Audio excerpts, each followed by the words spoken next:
at all. So it feels a lot like there's some good things that come when we slow down and think about things.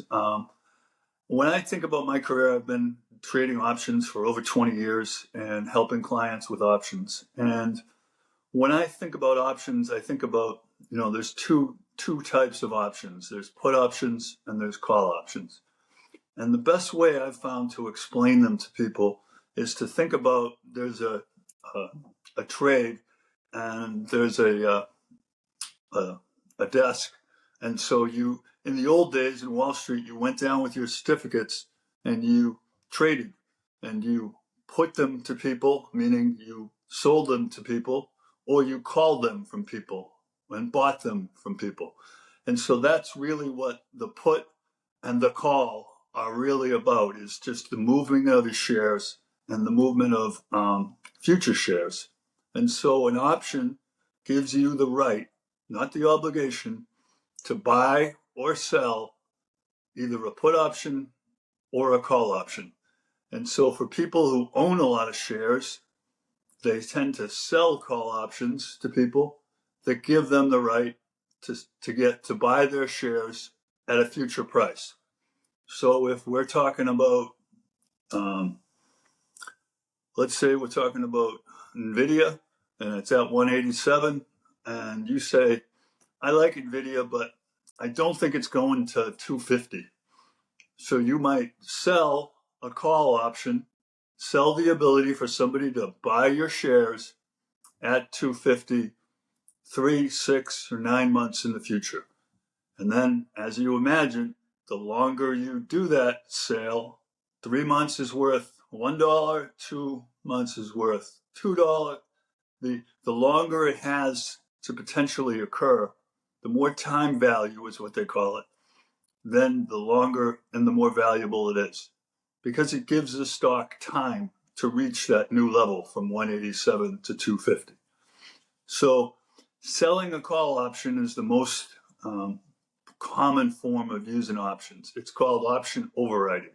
It's taking your shares and overwriting options on top of it. And so what most people now are talking about is the market too high? Is the market too risky? Is the market something we should all sell it and go away? And in my experience, the big thing that causes people to make decisions is taxes. Taxes matter to people, because if you bought NVIDIA and it's up 1,200%, you owe a lot of taxes on it, right? And so whenever you sell some of those shares, you're going to pay maybe a quarter, a third, or even more to taxes. So you don't get to keep all of the money. And that's where people are very hesitant, because as they grow up and as they go through life, they see every day, every 2 weeks, hey, look at that money go away to taxes. I understand it's good for the country and it helps all things, but for individuals who are trying to attain a certain wealth so they can retire, that's really hard when they see that money go away. So what I've focused on a lot of my career is those people who are 5 years from retirement or in the first 5 years of retirement. Those people are most at risk, right? The market goes down 35, 40%, and you're 2 years from retirement. Your number that you were going to live off of has been affected, right? And so using options can be a way for you to kind of manage that risk. And that's where the second option, I'd say, we first talked about the call option and writing it. Now we're going to talk about buying a put option, which is buying the ability to sell at a price for a given amount of time. And so for that example, if we owned a ton of SPY, which is the index for the S&P, and we said, hey, I really don't think this can go down more than 15 or 20% before it will affect my retirement. Then I say to them, okay, we can sell it today and pay some taxes and then be locked in that market value, or we can buy put options. And these put options will allow you to stay invested And in case it goes down, the put option will increase in value by about the amount that the stock goes down. And that allows you to stay in the market, and it allows you to behave better. I mean, Marcus, I don't know how you feel about markets today, but when I look at it, I think it's really about behavior and not necessarily about the numbers. I mean, people are not used to, when they've had a certain amount of money and they face all of the news and events that are happening around the world. And I think that behavior is the thing that we're really managing. We're not only just managing stocks and money and bonds and cash. It's really about the client's behavior. And how do we encourage better behavior? Well, if you can take the emotion out of things and get them to focus on longer term, meaning I want to focus on 1 year, 2 years, 5 years down the road. You get people to focus on those things and not the short term noise. That's a big asset for you because the investor is going to be patient. If he is patient, we know that the probabilities and the returns go up. So, for example, when I think of what's happening, I think about why do we get nervous? And we get nervous because we don't value a dollar going up the same as a dollar going down.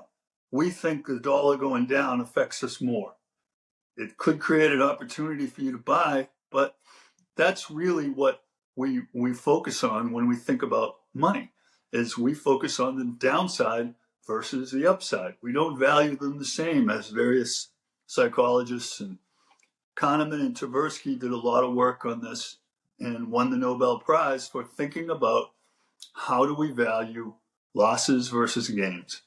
And I think, Marcus, it comes down to how can we as advisors help people do better.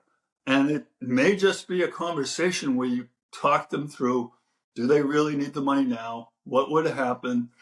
Would they take some of the stuff they have in bonds and move it over to stocks if they went down 30%? The answer would probably be, hey, it's on sale. It's on sale right before I need to make a last term decision, 2 or 3 years. I'm still working. I can live through 2 or 3 years or 5 years if I have to, because I know I'm getting good prices for the stocks, and I'm also positioning myself for 20, 30 more years than in retirement. I think everybody has thought about this retirement thing and said, oh, it's going to be a 10, 15 years. That's what my mother had or my father had. But in reality, we're all healthier. We've all been in a different health system. We all have these different tools to keep us living longer, not necessarily living better, but longer. And so therefore, I think that thinking about things around retirement is when there's a lot of risk and a lot of apprehension. And that's where tools like options can really be a plus. Wow. Yeah, thanks. That was a good breakdown to especially for people who are real life situations, how they can apply it if they're about to retire or if they're close into retirement, how options really can help you out there. Just so folks know that on a simpler level, the call option, you correct me if I'm incorrect, call options usually meaning that you're bullish, meaning that you think that the stock's going to go up, like Mr. Stevens said. Put option usually means that you're thinking the stock's going to go down, so you're bearish. You were speaking about protection. I know a lot of things and you were speaking about long term. So, but I know in today's world, a lot of people are using 0-day traded options. That's a different thing. We're talking about investing versus trading for people. And if you want to learn more about investing versus trading, we have videos and other streams for that. We can go a little deeper in that on them. But the people also use options for income. Would that be something maybe someone could use closer to retirement? Can you maybe expand on that? Sure. I think that's where if you have a big position in the SPY or an index fund, you can sell options for income. That's like the covered call where you say, okay, I'm willing to sell these things because I'm trying to lower my risk and I'm getting near a point in my life where I could use a little bit more income. So my S&P is paying me 1.5% and my bond fund is paying me 4%. So I know I should sell some, and this might be in a tax-free account your 401, an old 401k or IRA, and you sell a call option a little bit higher. And until it gets there, you just take that extra income. And so if you generate 2 or 3% from each option and you write them out 3 or 4 months, then you do that 3 or 4 times. Now all of a sudden you're taking in 5 or 6% income on those shares. That's a nice way to increase the yield and wait for it to get to a price that you'd feel good selling. And so when I think about options, they create, you guessed it, more options for you. And the idea is there's uncertainty in everything we do. There's uncertainty in the weather, there's uncertainty in health, there's uncertainty in everything. And so what you're doing is trying to profit from that uncertainty.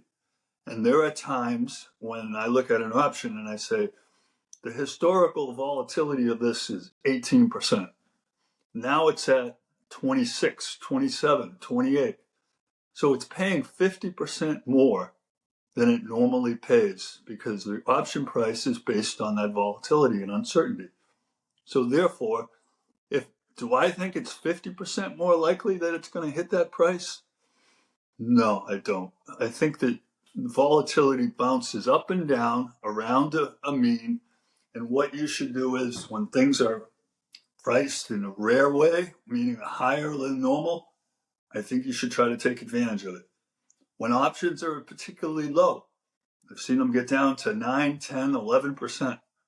And then I said, I think I should buy protection because the protection cost just got less by 50%. This happened after the recent Venezuelan move where we took and arrested the president there, Maduro.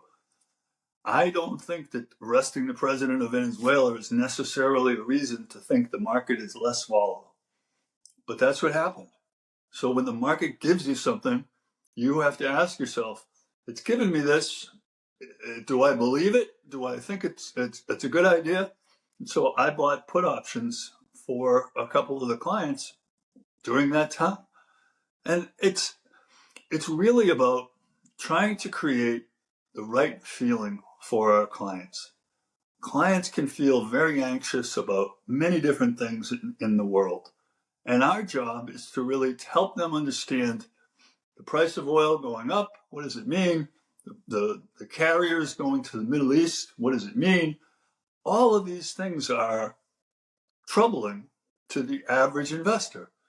And what we need to do is put perspective into their lives and the situation where we've been through this 3, 4, 10 times. And so therefore, help them to understand the things that are most important.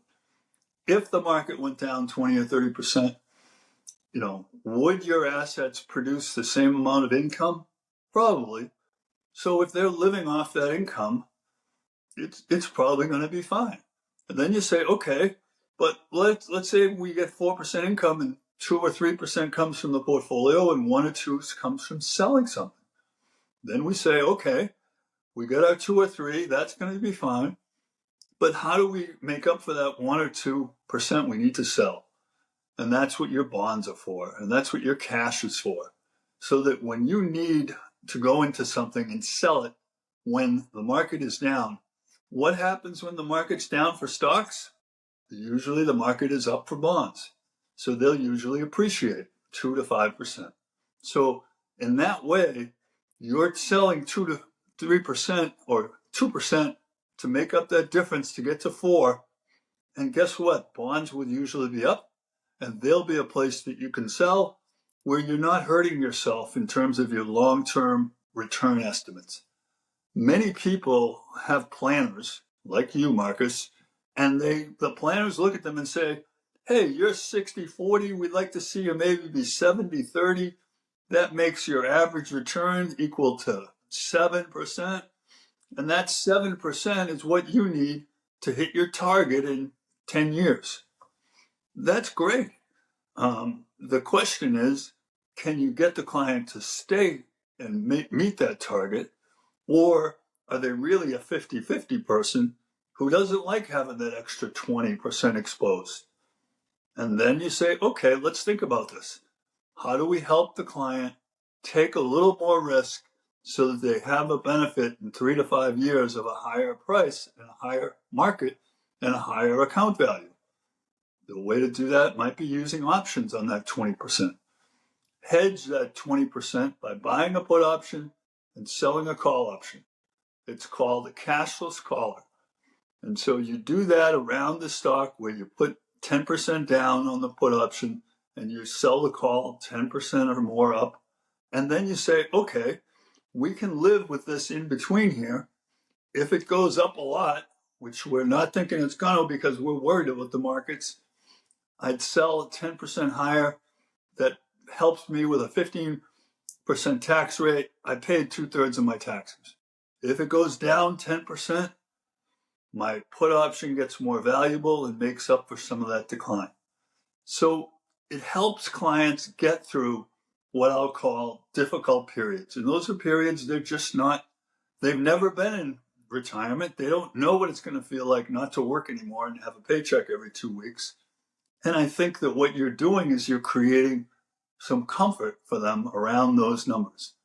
And that's what I think, as much as we can talk about, if things go down, you're going to have this safety net from Social Security. You're going to have this much if you have a small pension. You're going to have this much from your assets in your IRA. Those things combine together to create a buffer for that person to get through tough times. And that's really what life is about. If you have a long time horizon, it's great. You can say, I'm long horizon. I don't need to worry about it. It's going to come back. Okay. But when you're 2 or 3 years from retirement, you don't have 5 years to wait. So therefore, this is a way to kind of create a little bit of safety net around that time when you're a little bit uncertain. And that's really what we're just trying to do, is get people to feel good enough that they can walk away and say, I'm focused on my life. I'm not focused on my portfolio. And that's really what we want to create, is that sense of peace. When I put my head on the pillow, am I worried about what my account is, or am I just worried about getting good rest? And that's what we really want for people. Yes, sir. So yeah, the SWAN plan, sleep well at night plan. That's what you want for your clients. You mentioned a lot in there. You used the word protection in there. Protection, protection. So I guess one way of putting it would be if your portfolio was a house, options would be homeowners insurance. Would that be kind of, maybe something to that effect? You Yep. also in there you were saying to buy calls or sell calls, and obviously we're talking from a perspective of someone closer to retirement. And second, we're going to talk about someone who's like just getting started, because options can work for you at any stage in your investing career. Um, like I said earlier, you were talking about the protection, and then you were speaking about people who are closer to retirement and how they could generate these for income. They could sell calls, but you can't just own 20 or 50 of these stocks. You have to have at least 100. Yeah, can you break down like what exactly is an options contract for the people who don't understand it? It's 100 stocks makes that Sure. type of real quick. I mean, one way for people to own stocks before they get started and they're, would be buying a call option. And so a call option represents the ability to sell or buy 100 shares. So each contract represents 100 shares.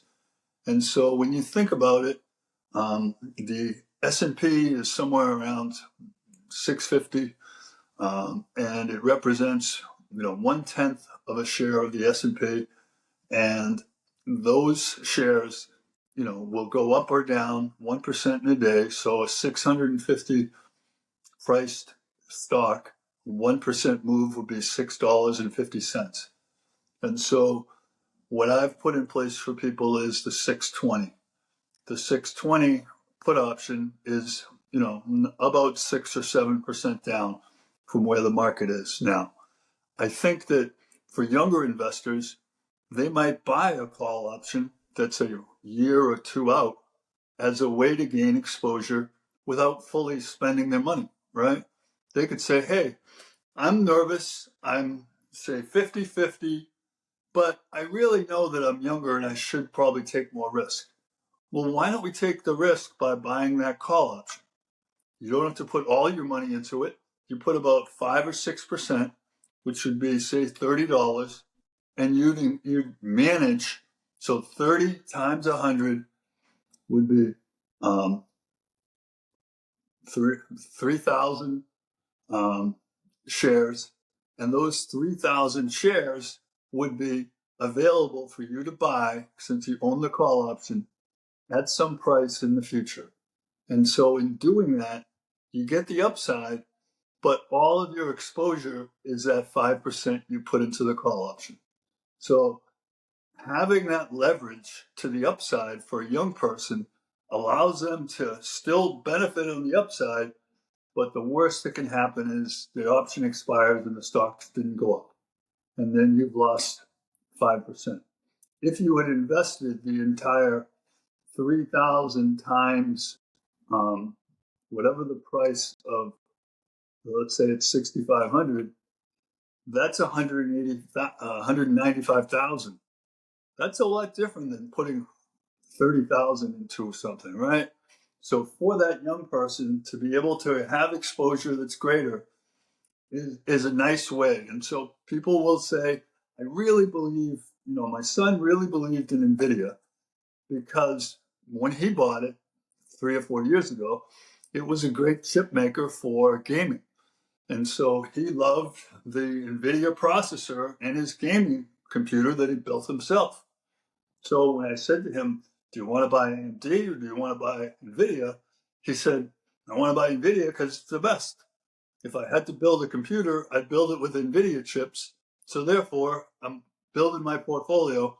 I'm going to buy, and he bought, say, a couple of $1,000s worth of NVIDIA a while ago. It's up 1,200%. So he took his local knowledge about something and he put that towards, kind of like Peter Lynch used to say, know your stocks by following them and tracking them and being right on top of them. And if you're a consumer of chips because you work in the industry or you just happen to like gaming, you got to know NVIDIA pretty well. And then as they became the chip du jour and the whole AI thing, their value is just skyrocketing.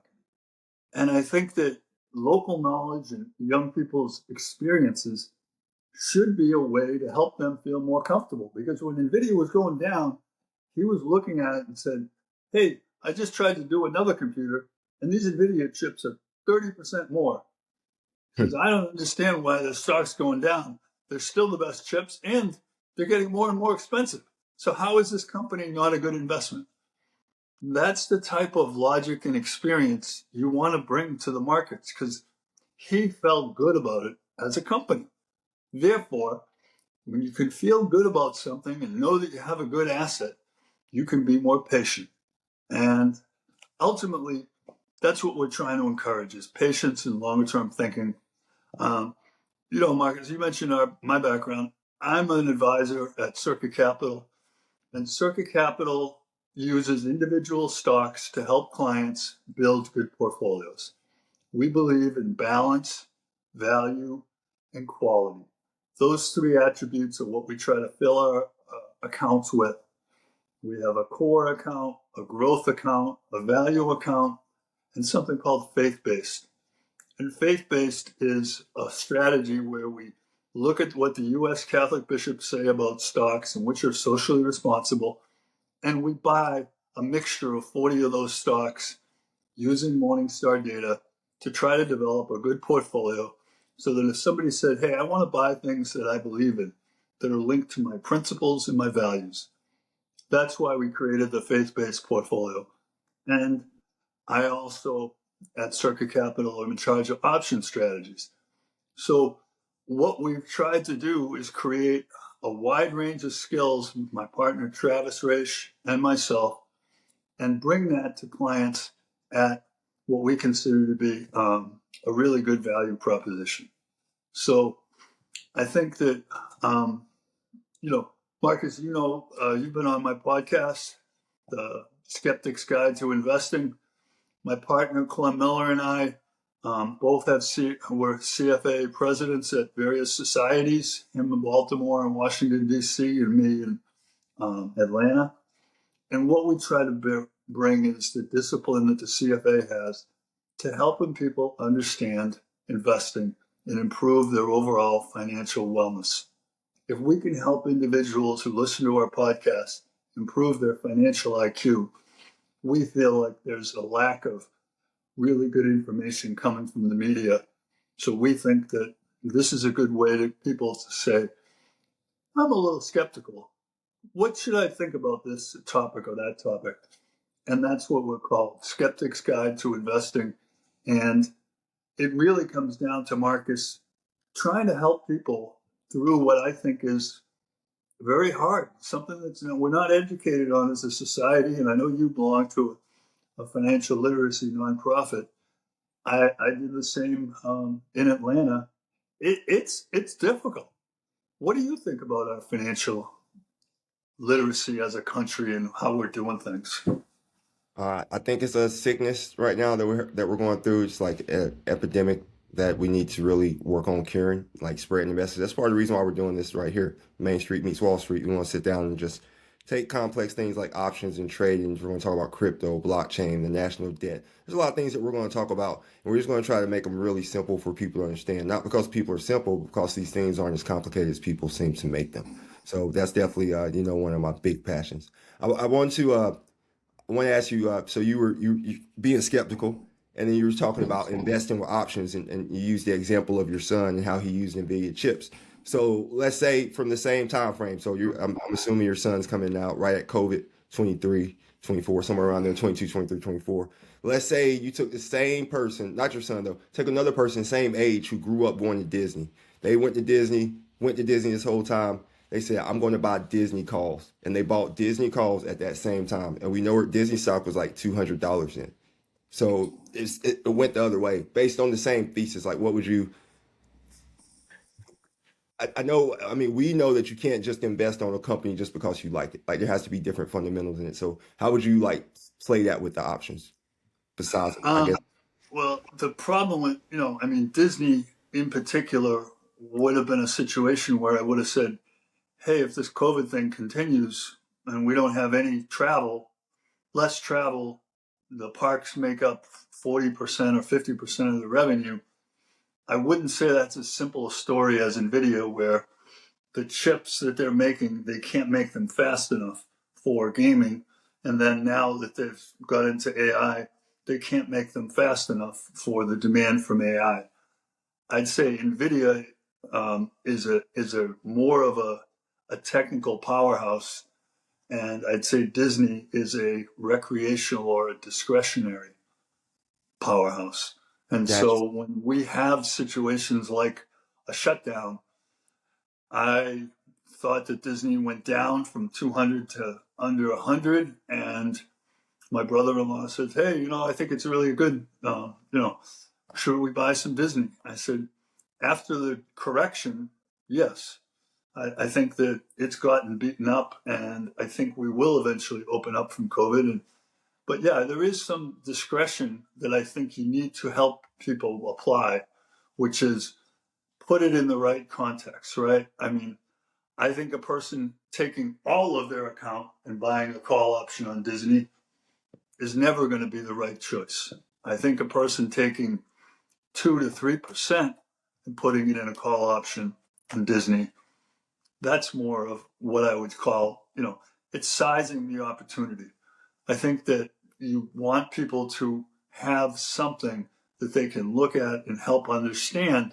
It's a lot clearer to them when they look at Disney and they say, yeah, I went and I noticed that the park wasn't as full and as it usually is, and I noticed that the restaurants, there were no trouble getting reservations with, Minnie. Um, Therefore, I feel like something's changed, and it has, because some of the demand for some of their services has gone down because people weren't traveling as much. And so I think everything, Marcus, is really about trying to find the right size, the right name, and the right situation to use individual stocks. I wouldn't say they're for everybody.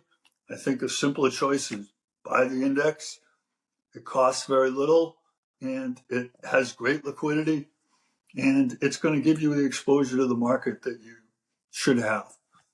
I think that what I'm trying to do sometimes with individual names is help understand the overall market. And, we added a couple of healthcare names this last year for my son's portfolio. He said, I don't know about all these. He had, out of his 15 positions, 12 were tech.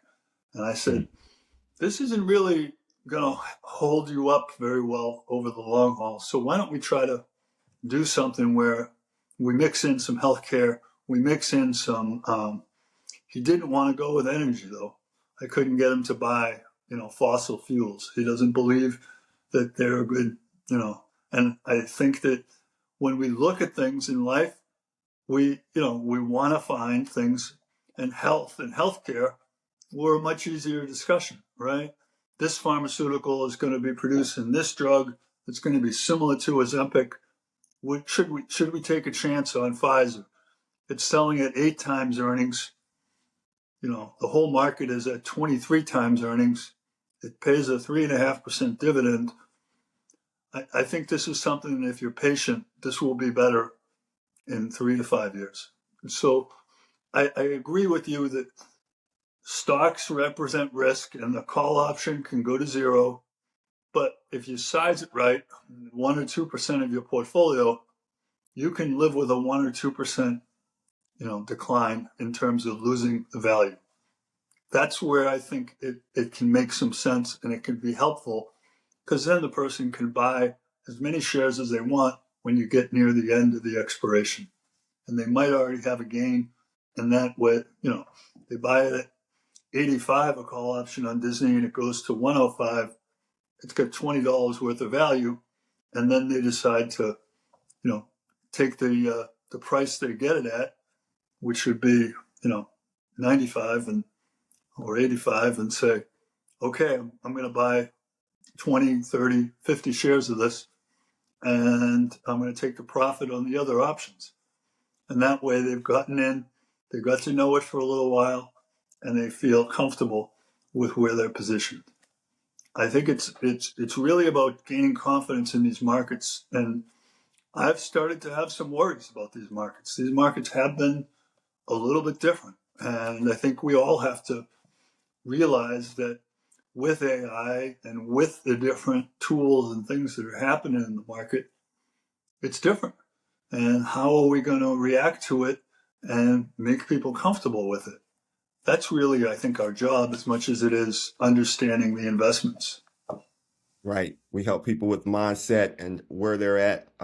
Like you mentioned with the options, and you mentioned Peter Thiel earlier. I think I saw his quote where he was saying you only need to have like, if you can get like 6 out of 10 stocks right, 6 out of 10 positions in your portfolio right all the time, you'll end up doing pretty well. But going back into that was great explanation by the way. With options, in my younger days, I traded some options before, right? And the thing that I found the hardest with options, and you mentioned timing, is when to get out, right? It seems like I always would be like, oh, this thing's gonna keep going. So like, how do you all over there at your firm like time your options so people, or how can people plan on timing their options? You were mentioned earlier about the expiration date and people wanting to be out at the expiration date. You also mentioned later like having earlier options that are 1 or 2 years out, so you have the time decay. Can you like just elaborate on how you use timing, how you use decay, and just to see when you're pulling in and out of options? So when options can go into the money, I always try to make my decision. Let's say I buy a 12-month option. I'll look at it as, as having 4 time periods of 3 months. So if it's a 12-month option, after 3 months, I'll look at the position and say, is it in the money? Is it significantly in the money? If it is, then I've had 25% decay in time and I'm in the money. I'm going to sell 25% because 25% has gone and I've got a profit on that 25%. And it'd be great if I had enough profit that all of the other options have been paid for. And so that when I sell, I'm basically taking back my original investment. The best way to not lose money, as Buffett says, rule number 1, don't lose money. Rule number 2, don't forget rule number 1. Yeah, sell I when you're up. believe we all should look at ourselves and say, hey, I'm a quarter of the way through this. It has gone up. Therefore, it's time for me to open the cash register and take some profit. And then when we get to 6 months, I ask the same question. Are we in the money? How much are we in the money? And if we are, let's sell another quarter or the 25% or a third of what's left. And so you can look at it as the original money and look at the original return. But yeah, you see some time decay, which is natural. And then you also see volatility. Maybe volatility has kicked up. And so instead of it being the amount that it's in the money, it's because the market is more volatile. And that volatility is another driver of price. And so, while the first one was just going up because the market was good and the price was good, the second time you look at it at 6 months, it could be the volatility is much higher. October and September are two of the most volatile months. You could be going through those months and have higher volatility. And so you sell a second amount at that point. Then at the 3 month point, you could be sitting there and it's below where you want it to be. It's below your strike price. And you could say, it's all over. I haven't, you've already paid for this option. You probably paid and gotten a return because you sold some in the first quarter and the second quarter. So in the third quarter, when you have still, 3 months to go, I think you got to leave it alone and say, this has already been paid for. I'm going to do this. I might buy the stock. It still could give me, if it goes up $5 or $6, it could give me a little cushion to buy this stock and have a lower purchase price. That means that I paid less for it. So I'd say, hold on. You don't always have to sell because your goals have been met. You've gotten exposure to it. It's paid off for you. And you still might want to buy some shares that you want to make a part of your portfolio permanently. And then one day before the end, you're going to make a decision on those, half of the position. And you say, okay, what am I going to do with this? And it's going to be pretty clear. Either you're in the money, a good deal, and you say, hey, I want to own all these shares, or you say, I like it, but after this passing of 12 months, I don't feel as good about the company as I did before. In which case, you might just sell for whatever profit you have and then move on to another stock or another idea. I think you want to try to find ideas that are longer lasting. So when I look at some of the names, in my son's thing, the Microsoft, he doesn't like Apple. He's a Samsung guy.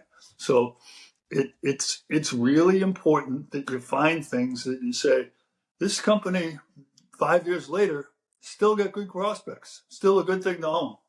And that's where you really find quality stays true and does well. And I think that quality names like a Microsoft or an Amazon or some of the names I really find they're great companies. And one thing we did in the at Circa is we write a monthly blog. And in the blog one time I looked at companies that contribute the most to their communities, meaning what do they do in terms of charitable activities? And Microsoft had some number, I think it was like 40 billion of activity in the community. Up in Washington, they're reconverting rail cars for homeless people. They offer nonprofits around them and around the country free materials, free software, free items to help them run their nonprofit. I think that when you look at companies, it's great if they have a great balance sheet and a great income statement. But the other thing we look at, especially for our faith-based investors, is are they good companies? Are they working with the community? Are they doing the right things to make our society better?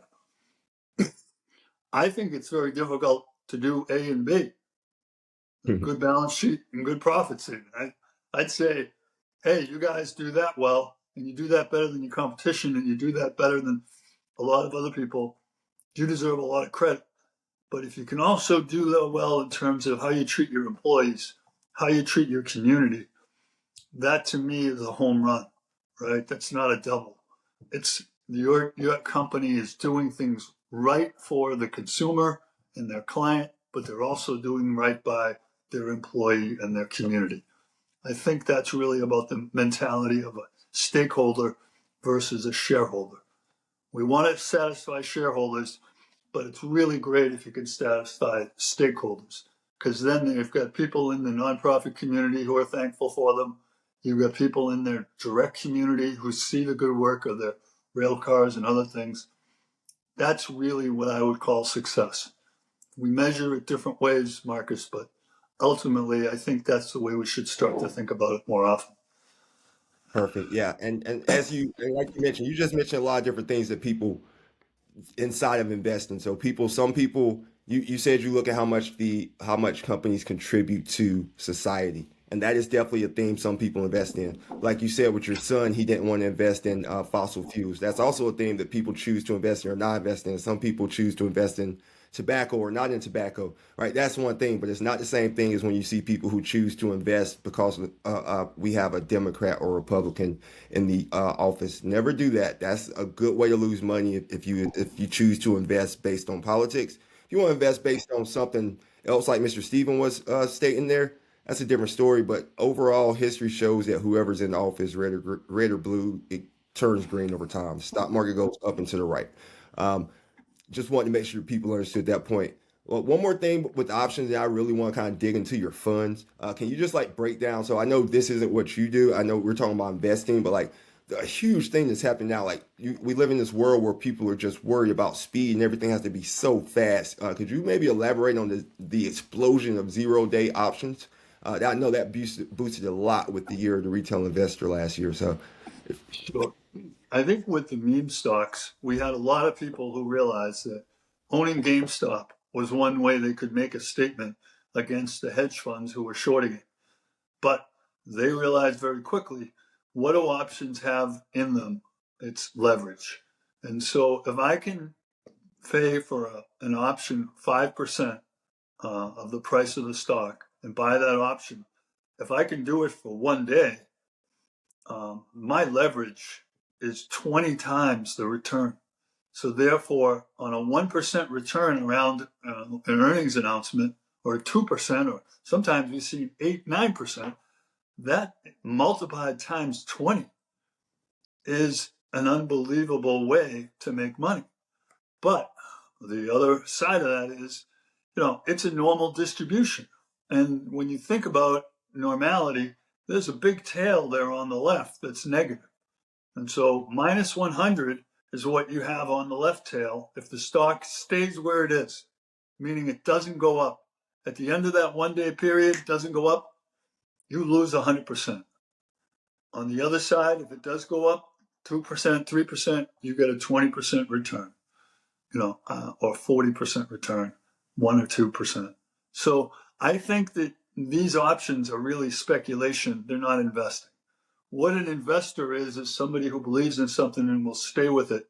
In my mind, it never makes sense to take short-term profits when you can wait and take a long-term, right? Long-term capital gains, somewhere around 20, 15 to 20, and then short-term, it could be 40, 45, even higher in states like California and Massachusetts. So yeah, the therefore, tax you system. say, how do we justify wanting to speculate versus invest? I'd say the difference comes to first, I only look at things that I want to hold for a year. That's what I do when I buy stocks. If I do something shorter than that, I look at it as a speculation versus an investment. You need to let things go through time so that you're more efficient in a taxable account. Again, if we're in a non-taxable account, in an IRA or something like that, a 401k, you can do other things because there isn't that tax drag that you would have in a normal taxable account. Taxable accounts require patience, and patience pays off in that, when these names keep going up every year, you're paying on, a little bit of tax on the 1.5% dividend.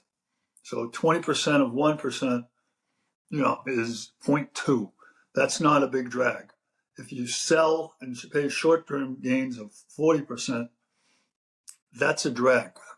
To take away 40% of the profit you generated versus waiting till a year and getting it at 20%, that to me is a significant enough drag that you want to avoid. So I guess I would say, Marcus, some of the things that are happening in the market, one-day options, SPACs, some of the things going on with AI companies buying other AI companies, capital investment, it looks and feels like it's a little bit frothy and a little bit overpriced. So I would say try to be long term, try to be only with companies that you really believe in and have good prospects, and then try to do a good job of watching out for your taxes. Don't let them rule the decision, but just try to be. If you try to take 1 year as a time frame in a taxable account, I think that's a reasonable time to expect to wait to get a good result. Yes, it's a big difference in investing and trading. I'm glad you broke that down a little bit better for them as well. And then another thing, I know people, you have and kind of some of these 0 day option traders have the same mentality as the poly market, where you see these people trade with those like maybe the same type of mentality. And that's definitely not an investment if you're jumping in there. Yeah, I Yeah, mean, with I hate what's happened to sports. I mean, because to me now, every NBA game I watch, they want to tell me about, what person's going to score in a quarter, what's, how many rebounds is this guy going to get, and how many, I don't want to make everything a prop bet. Life isn't a prop bet. Life is, taking a holistic view for longer periods of time. Like, we're not individually looking at ourselves saying, ooh, if I pull down a 3% return on this stock today, I'm a winner. No, you don't measure winning and losing on 1 day's performance. You measure winning and losing longer term. How have I behaved as a person? How was I as a husband, a son, a brother, a father? Those are the things that you try to measure success at. And I look at these as kind of like we are all looking for that short term gratification. The average attention span has gone from 16 seconds in 2023 to about 9 seconds today. 9 seconds. So if you don't pick something up in the 9 seconds and communicate quickly in the world of X or the world of Insta, it's kind of like we're setting shorter and shorter time frames, and yet we know that financial success requires a delayed gratification, and that delaying of gratification gets harder and harder when we expect results. And hey, I want to put this prop bet on while I'm still in the casino and I can see the result before I leave. Well, okay, that's taking the amount of things you can invest in and gamble in and saying, okay, I also want to put it on a constraint that I'm going to find out in the next 10 minutes. I think that what we're all trying to do is find the way in the financial sense of our life. Use our human capital to create results that are going to benefit me and those I love over the long term. People coming out of college with debt and no assets, they look around and they say, I'm poor. I look at it and say, you have a college degree, so you're going to earn more than a high school diploma, and you're going to ultimately have a lower chance of unemployment. Therefore, when I take your 40-year career and I discount it back to the present, you're worth about $4 to $5 million. You don't see that. It's in your human capital. But when we look at things in the right perspective, and the guy from the University of Chicago who did this in the 70s, he was looking at countries and how they invested in the education of their people. The higher countries with more education per capita, guess what? They had the more GDP per capita. It was a straight correlation, and that's why countries dedicated resources towards education of their people. Now you look at it and you say, hey, in 2000, people used to talk about the value of a company goes up and down in the elevators. And I'd say, yeah, there's human capital there that manages funds, and we need that human capital. Now, I want people to take the next step, which is let's look at every person as a combination of human capital and financial assets. How do we combine them together? You know, if a person goes back and spends $5,000 on a certificate, a CFP or something else, their value is going to be higher. They're going to have those letters next to them, and they're going to be able to say, I'm worth more. I think that all of us are working on that. And I think it's really important that we don't take a view of you are the balance sheet that you have right now. I'm going to add up all your assets, your car and that's not your value. Your value is much greater because you've invested in yourself and you have a degree and therefore you have a prospect. Why do you think the car companies want to give you that lease? Why do you think the credit card companies want to give you those cards? Because they know you're going to be able to pay for them. They see who's graduated from college and they send those people immediate credit. I think that what we're trying to do, Marcus, in this industry is really increase the overall value. That's the human capital and the financial assets so that people can realize their full potential. And I think it's a little bit different. Like I said, the stakeholder mentality versus the shareholder mentality.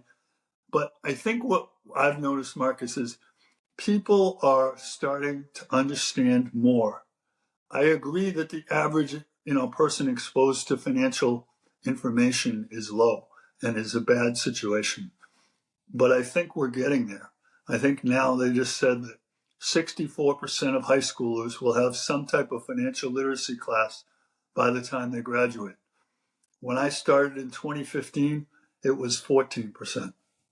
So the national 401k or, program that they came out with last year.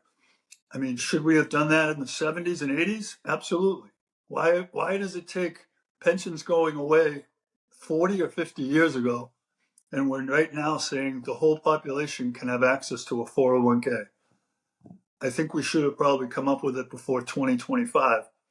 But all we can do is today going forward. And all I'd say to people is take advantage of a 401k, take advantage of these things that the government's creating, because in the long run, the more tools and the more access you have to information and ability, the more you're likely to succeed and build out your financial wellness. Good. Yeah.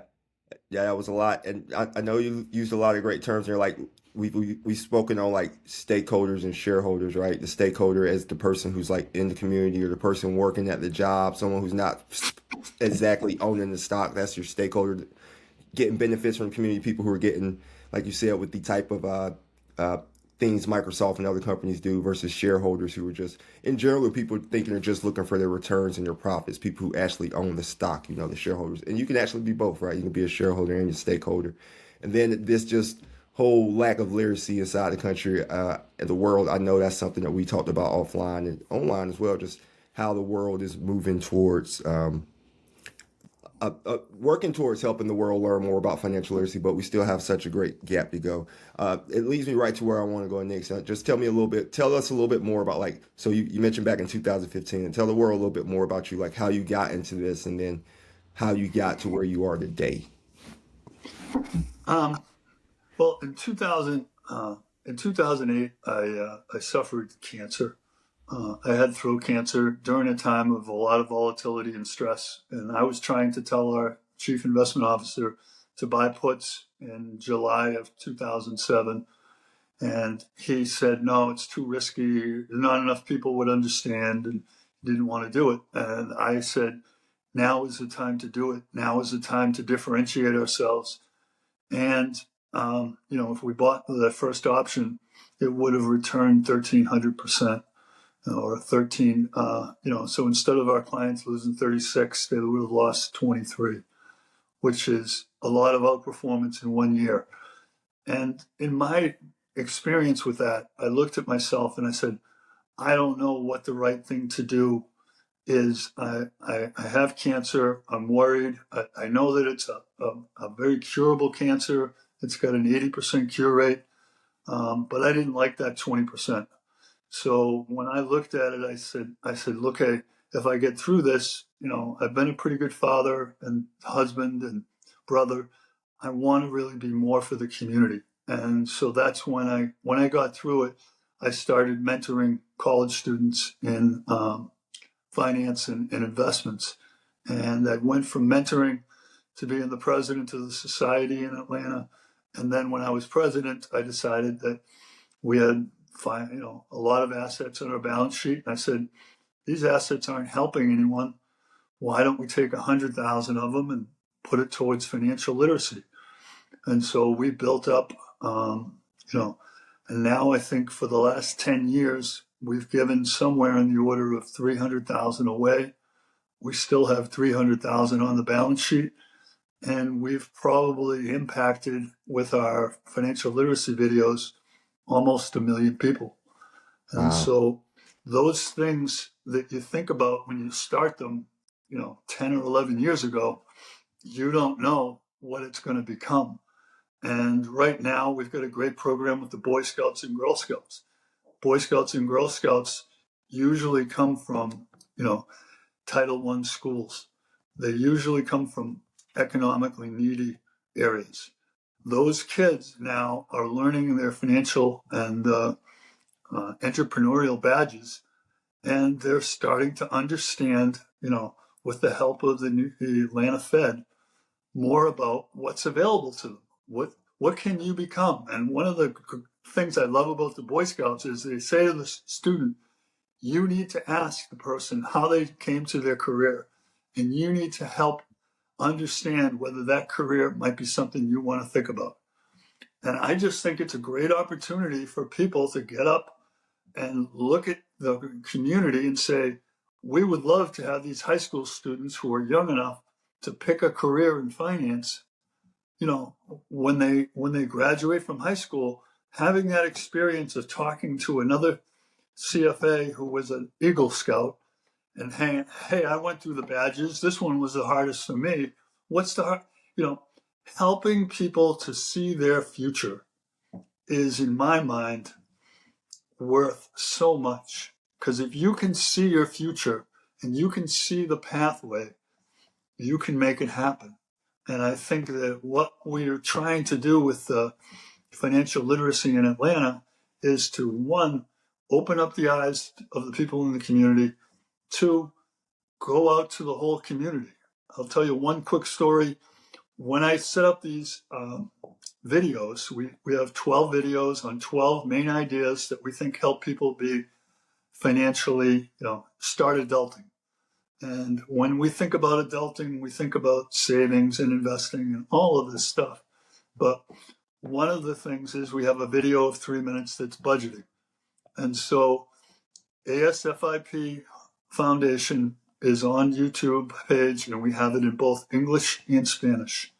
When we look at the budgeting app, one of the people we focused on was Athens zip codes and Atlanta zip codes. And when we looked at Athens, we got this response once on Facebook from a minister of a small group from Ethiopia. And he said, I've been in this country 3 years, and I think that this video helps me and all of the people in my congregation to learn how to budget is a key to life. And so I looked at his following of almost 500 people, and they were all members of that Ethiopian parish. And I look at that and say, we pushed that video out with $100 investment to Facebook, and it got about 8,000 views. Well, one of those 8,000 views was this preacher and pastor from Ethiopia, and he shared it with his 500 congregants. I look at that and say, I don't know how many people we affected. I don't know how many lives got changed, but I think it was an opportunity where good things could come. And that's what we need to do as a society, is keep making those investments where good things can come.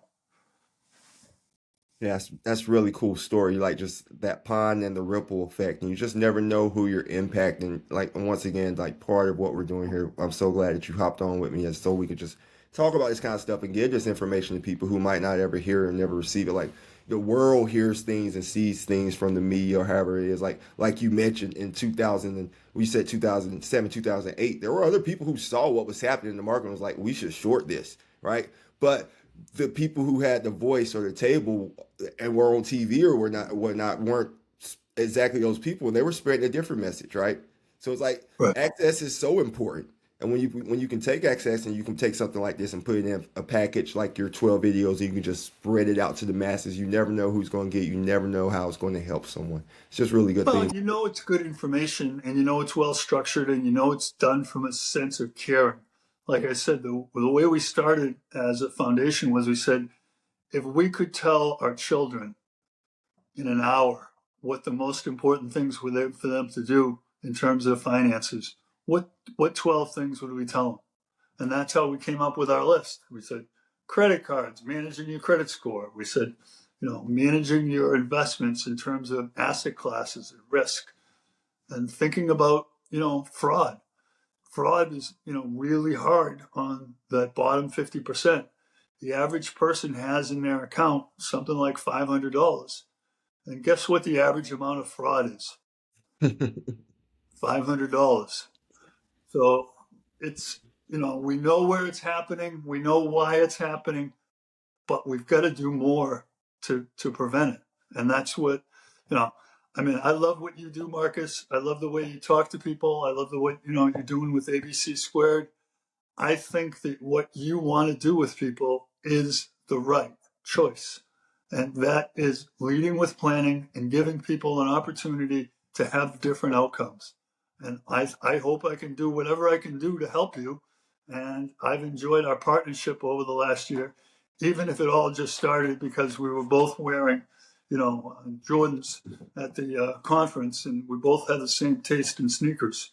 So you never know where something will lead. Yeah, that was. Thank you. Yeah, you never know, and I don't know if that says like you have the style more of a middle aged black man, or I have the style more of a middle aged white man. I don't know what it's at, or maybe we just both grew up watching I think Jordan, you're and we like lower that. middle. I think I'm upper middle. It's all the middle. We'll just call it all middle age. How about that? We'll just All keep it all right. in that range, right? I like that. But yeah, no, that's very cool and it's very true. Everything that you just said, especially your shoes, like that was the thing we noticed. Everyone else had on like the square shoes, hard bottoms. We had on suits and our Jordans, which is cool. I want you to, I want to respect your time. I want you to take some time and just talk about your funds, the funds that you're putting out to people, and how, if anyone wanted to invest in these funds, right? Let's say I had, or how much someone would need to just like, could I just pick up the phone, call you, and say I want to invest in your fund? How does that work for Main Street? So we offer separately managed accounts at Circuit Capital. You can find us on the web at circap.com, circap.com. We're an advisor based in North Carolina, Georgia, Massachusetts, and we have other clients in Texas and Colorado. But our main thing is offering these strategies of active. We usually try to get clients, of different sizes, but I think if somebody wanted to invest, I think somewhere around 75 or 100,000 would be about where we would probably be able to create a nice complete portfolio with all the weights and all the names. We like to buy 40 names in our faith-based portfolio. In our dividend portfolio called Global Dividend, it's 50% US, 50% international, and it has a yield of almost 4%. That portfolio has 50 names. But really, what we want to try to do is to create names that people feel comfortable owning. So when COVID happened, my partner, I said, how many calls did you get from people in that month of March of 2020? He said, none. I said, how can that be? He says, I've been talking to people all along in the monthly blog about here's why we invest in these names. And our clients sent me an email and said, I'm so glad I'm invested in Costco. I went there last weekend and they were doing a great job of giving me resources I needed to get through COVID. And when you see companies doing the right thing for their community, when you see companies giving you value, and I've eaten as many hot dogs as the next guy for $1.50, it's hard for me to walk by and not buy it. I can't help myself. I love value. I'm a kind of a cheap Yankee. I guess the word is frugal. But I'm, I look at things and I try to identify value in my life, and we try to do that in our stocks. And it's not going to be the high flyers. We are not going to be 100%, equal to or greater than the return of the market. The markets get away from average pretty quickly, and then they revert back. And what we're trying to do is stay with higher quality so that when it goes down, we don't go down as much. When it recovers, we recover more because we have higher quality names that people follow. And that's what we're trying to do. We're not trying to guarantee performance. We're not guaranteeing anything. We're trying to buy names that you can believe in. And by believe in, I mean be patient with, own for the long haul, and try to realize that, hey, U.S. equities operating around the world create some great companies. And those great companies, if they're in your portfolio, you can feel good owning them. That's what we want. We don't want to say we have the highest returns. We don't want to say we're going to beat the benchmark. We want to say we're going to give you a good risk-adjusted return. And I think that's the difference, Marcus, that a lot of people kind of forget about. Risk matters. Risk makes people nervous. Risk makes people behave badly at the wrong time. They sell out at the bottom. They don't hold when they should hold, and they don't sell a little bit at the top because they think more and more is coming.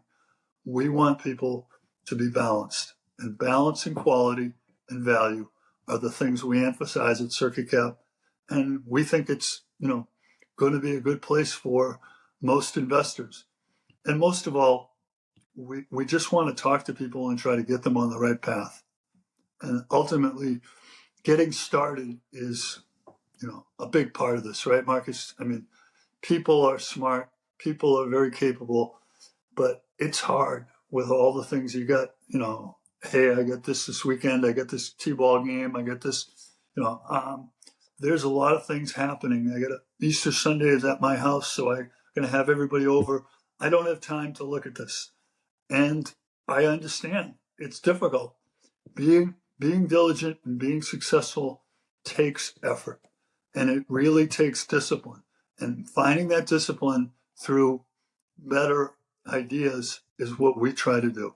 If you can look at our webpage and look at some of our blogs and see how we talk about money, I think that's what I would ask is check us out. And if you like what you see and you think that this is a way you want to invest, give us a call or send us an email because we would love to help you. Excellent. Yeah, and I'll definitely put some links in the description where people can get in touch with you. Maybe some links to those financial literacy tools if you like as well, where people can check them out. Some of the Sure. videos you made. I know you inside that comment you mentioned your global strategy, which is dividends, and then your faith-based strategy, which is based on the Catholic diocese around the U.S. What are the other two funds? So we have a core strategy that's 40 names and is based against the S&P. That's the longest strategy. It's got over 11 years worth of history. We also have a growth strategy that has about 5 years of history and a value strategy that has about 4. Both of those strategies are specific for certain times when people say, I feel the market is too high. We put people into a value strategy where they can feel a little safer, or a dividend strategy. And then we might migrate some of the assets and have half dividend, half growth, or half dividend, half core. And that way they can kind of think about what their needs are. And again, the dividend strategy is really for people who are closer to retirement and want more income. And the value strategy is really more of a, hey, these names have been just beaten up and not given any credit. And now I looked at it, for the first 5 weeks of 26, we're up about 6%. So that's the type of strategy you wouldn't think would be up that much. But this market has started to turn and is offering different things to different people. So these are all, all these ideas are given to you from a sense of educational. We're not guaranteeing performance. We're not guaranteeing any results. We're just trying to give people an educational understanding of how it might be best to structure their portfolios and have many different ways to try to win in the markets. Gotcha. Yeah, and that's also like say, and that's a big part of it too that people don't realize. Like if you're concerned solely with returns, you sorry financial advisory industry, you can go buy an S&P 500 index and pay a small percentage off of it and kind of catch what the market's catching, right? But what we help people with is we help people with like making sure they have their assets in proper allocations, like you said, for your tax implications for when you're later in life. And we help a lot with the psychology because people, we say it all the time that you should buy low and sell high, but people do the complete opposite when panic happens. They sell low and they buy high. So just being able to go in and help people to remember their why, like you said with Travis, how people weren't calling him in 2020, y'all are constantly communicating information to people. Like communication is a big part of it. Information is a big part of it. So what y'all do is a really good thing. And the funds that when you say they're equal weighted, for those who don't understand, that just means he takes the 40 funds and divide them all equally into the out of 100. So, and you just get your percentages out of them. Some may be a little bit higher, some may be a little bit lower, but that's pretty much what he means with equal weighted. And then, yeah, man, this has been a really good conversation. I guess if unless there's just anything else you want to leave the world with Main Street, you want to tell them something while we're here. I guess I would say that, always protect and enhance your human capital. I think individuals, who the number one source of bankruptcy for individuals is a healthcare expense. So something happens that you don't expect and your costs, and it causes bankruptcy. When you think about your life, your health, your education, and your mental well-being are all part of helping you be the best person you can be. Start there and then start investing. But when you build with your core, meaning your mental well-being and your health through exercise, diet, and other and learning, I think what you're doing is investing in yourself. And those are always the best investments. You are the best investment you can make. And so take care of yourself and then work on learning and understanding how to invest with guys like Marcus and our podcast. I think there are good people out there who are trying to help. And my thing is to people, first help yourself, then look to others who can help you. And that's the way I would probably end it. Excellent. Yeah, I think that was a great point, Mr. Steven. I really appreciate you hopping on with me. I think we had a pretty fascinating, wide range of conversation for those who check it out. Like I said, I don't know if one person or a million people will hear this, whatever in between. Hopefully they find some value in this. If you do, please check out Mr. Steven. Check out his podcast. If you find value in this particular episode, you can hit like, subscribe, whatever it is you're doing, whatever platform you listen to. Share this with people so people can have more information about how Main Street meets Wall Street. We're going to have other experts coming on to just have conversations about these type of things. We're going to have people talking about the national debt. We're going to have people talking about cryptocurrencies, blockchain, things that people hear about and they think are just really overwhelming topics for them. We're going to try to break them down as simple as possible. So if anyone listening has any questions that they want answered, send them to me or, reach out to Mr. Steven. Let them know where they can find you, Mr. Steven, or it'd be a good place to reach out to you. On www.circap.com, CIRCAP.com. There you go. And you can find him on LinkedIn. I know he's on LinkedIn as well. We're connected on LinkedIn. And yeah, I guess that's just another way that Main Street meets Wall Street. I think that was a great conversation, Mr. Steven, and we'll talk to you. Thank you, Marcus. I think you do a great job. I appreciate you. Thank you. Thanks, Main Street. We'll talk to you next time. All right.